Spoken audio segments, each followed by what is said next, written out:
Assalamualaikum warahmatullahi wabarakatuh. Kami kelompok 3 akan mempresentasikan tentang hubungan industrial Pancasila. Next. Yang dianggotakan di Bagus Reni Pramasta, Aldin Ramadan, saya sendiri, Yuda Prasetyo, Muhammad Fikri Abdurrahman, Ahmad Dhani Winarno, Muhammad Ramadan, Airlangga Kusuma Agung, dan Nicholas Rainato Cristiano. Pengertian hubungan industrial Pancasila. Pengertian hubungan industrial dalam ketentuan pasal 1 angka 16 UU nomor 13 tahun 2003 menyatakan bahwa hubungan industrial adalah suatu sistem hubungan yang terbentuk antara para pelaku dalam proses produksi barang dan jasa yang terdiri dari unsur pengusaha, pekerja atau buruh, dan pemerintah yang didasarkan pada nilai-nilai Pancasila dan Undang-Undang Dasar Negara Republik Indonesia tahun 1945. Hubungan industrial yang berlaku di Indonesia adalah hubungan industrial Pancasila, yang merupakan hubungan antar pelaku dalam proses produksi barang dan jasa, yaitu pekerja, pengusaha, dan pemerintah, yang didasarkan atas nilai-nilai yang merupakan manifestasi dari keseluruhan sila-sila dari Pancasila dan Undang-Undang Dasar Negara Republik Indonesia tahun 1945, yang tumbuh dan berkembang di atas kepribadian dan kebudayaan nasional di Indonesia. Next.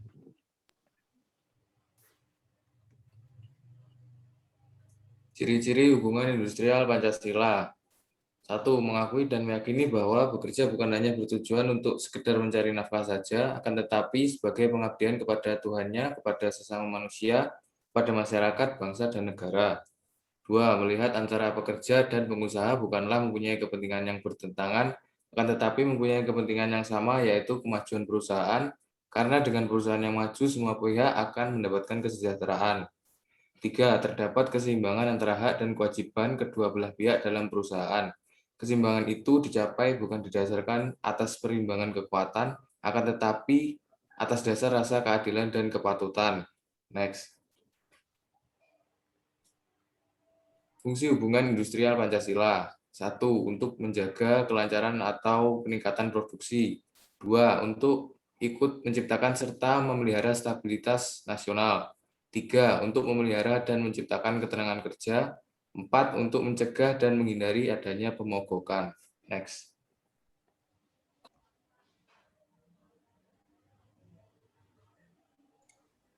Sarana hubungan industrial. Yang pertama, serikat pekerja, organisasi yang dibentuk untuk pekerja atau buruh, baik di perusahaan maupun di luar perusahaan, yang bersifat bebas, terbuka, mandiri, demokratis, dan bertanggung jawab. Yang kedua, organisasi pengusaha. Asosiasi pengusaha sebagai organisasi wakil pimpinan perusahaan merupakan mitra kerja serikat pekerja dan pemerintahan dalam penanganan masalah ketenagakerjaan. Yang ketiga, lembaga kerjasama birpartit berfungsi sebagai forum komunikasi dan konsultasi mengenai hal ketenagakerjaan di perusahaan. Keempat, lembaga kerjasama tripartit, forum komunikasi tentang masalah ketenagakerjaan yang anggotanya terdiri dari unsur organisasi pengusaha, serikat pekerja, dan pemerintah. Next.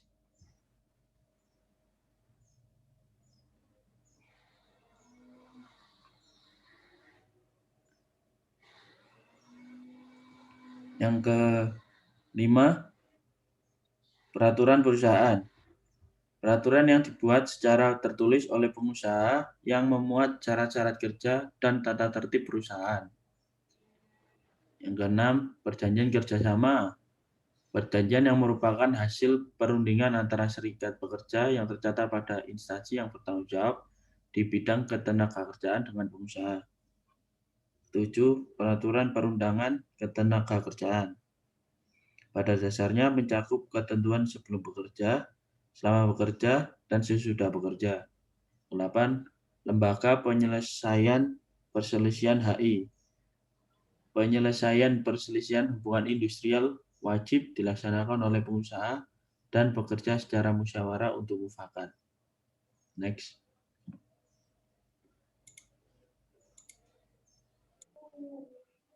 Prinsip hubungan industrial. Yang ke-1, pengusaha dan pekerja, demikian pula pemerintah dan masyarakat, sama-sama memiliki kepentingan atas keberhasilan perusahaan. Yang kedua, perusahaan merupakan sumber penghasilan bagi banyak orang. Semakin banyak perusahaan yang membuka usaha baru, semakin banyak pula kesempatan lapangan kerja. Yang ketiga, pengusaha dan pekerja mempunyai hubungan fungsional dan memiliki fungsi dan tugas yang berbeda dengan pembagian kerja. Yang keempat, pengusaha dan pekerja merupakan anggota keluarga perusahaan. Yang kelima, tujuan dari pembinaan hubungan industrial menciptakan ketenangan berusaha dan ketentraman dalam bekerja supaya meningkatkan produktivitas perusahaan. Yang keenam, meningkatkan produktivitas perusahaan harus mampu meningkatkan kesejahteraan bersama, yakni kesejahteraan pengusaha maupun pekerja. Next.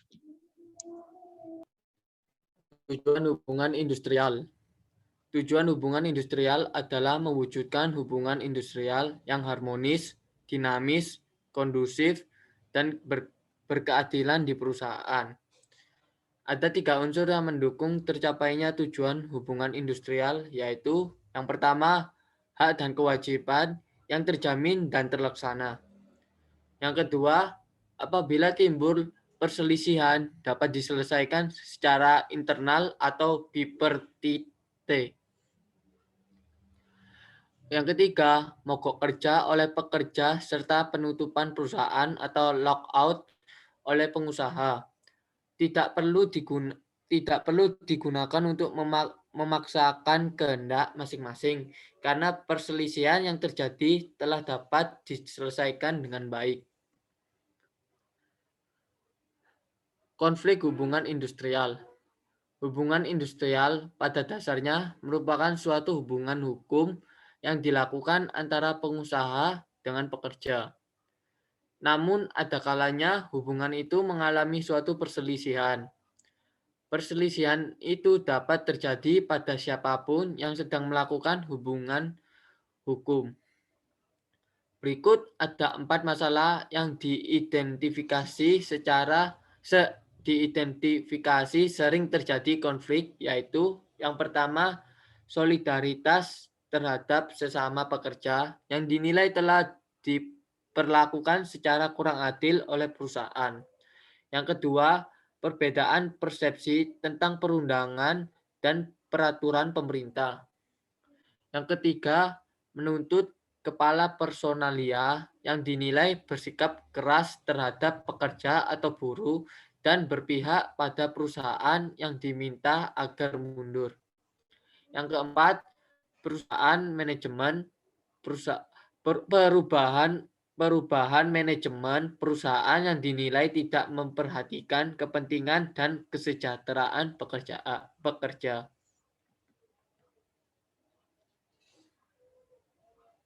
Lalu di sini ada hubungan internal karyawan yang terdiri dari 1, promosi, yaitu penghargaan dengan kenaikan jabatan dalam suatu organisasi ataupun instansi baik dalam pemerintah maupun non-pemerintah.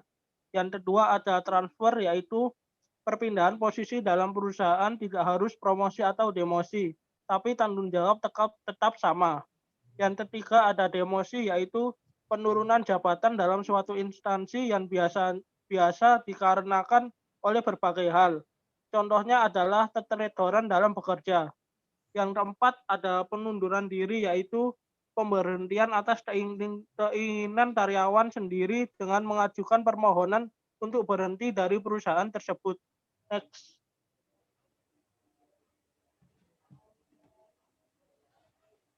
Yang kelima ada pensiun, yaitu pemberhentian karyawan atas keinginan perusahaan, undang-undang ataupun keinginan karyawan sendiri.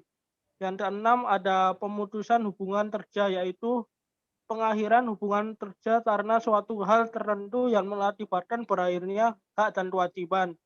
Yang ketujuh ada peraturan, yaitu sesuatu yang disepakati dan mengikat sekelompok orang atau lembaga dalam rangka mencapai suatu tujuan dalam bersama. Yang kedelapan ada pendisiplinan, yaitu usaha untuk menanamkan nilai ataupun pemaksaan agar subjek memiliki kemampuan untuk menaati sebuah peraturan. Next. Kesimpulan dari presentasi kami, hubungan industrial Pancasila merupakan suatu sistem hubungan yang terbentuk antara para pelaku dalam proses produksi barang dan jasa yang terdiri dari unsur pengusaha, pekerja atau buruh, dan pemerintah yang didasarkan pada nilai-nilai Pancasila dan Undang-Undang Dasar Negara Republik Indonesia tahun 1945. Sistem hubungan industrial adalah suatu formulasi dan strategi untuk mensinergikan kekuatan para pelaku agar dapat tercapai produksi barang jasa secara optimal, sekaligus mengatur benturan kepentingan antara pelaku-pelaku dalam hubungan industrial. Sekian dari presentasi kelompok kami. Mohon maaf apabila ada salah kata. Wassalamualaikum warahmatullahi wabarakatuh.